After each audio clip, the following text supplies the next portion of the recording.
Hi friends, welcome to diploma classes. Question వచ్చేసరికి integral e⁻x plus sin x plus cosecant square x dx అండి. అయితే మనం solution చూద్దాం. Given that integral e⁻x plus sin x plus cosecant square x dx అండి. అయితే మనం split చేద్దామండి, సపరేట్గా రాసుకున్నాం. e⁻x dx plus integral sin x dx plus integral cosecant square x dx అనేది ఇలా స్ప్లిట్ చేసామండి. అయితే మనకి ఇంటిగ్రేషన్ ఫార్ములా తెలుసు కదా. e⁻x dx అంటే ఏంటమ్మా?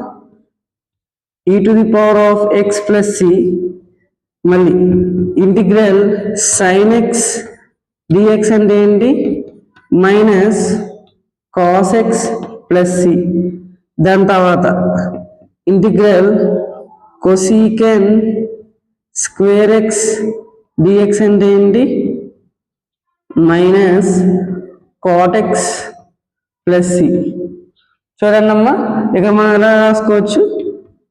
ఇంటిగ్రల్ e⁻x dx అంటే e⁻x అని రాయొచ్చు, plus integral sin x dx అంటే ఏంటమ్మా? Minus cos x plus integral cosecant square x dx అంటే ఏంటి?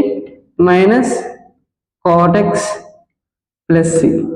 ఇంకో స్టెప్ రాయొచ్చు, e⁻x minus cos x minus cot x plus c.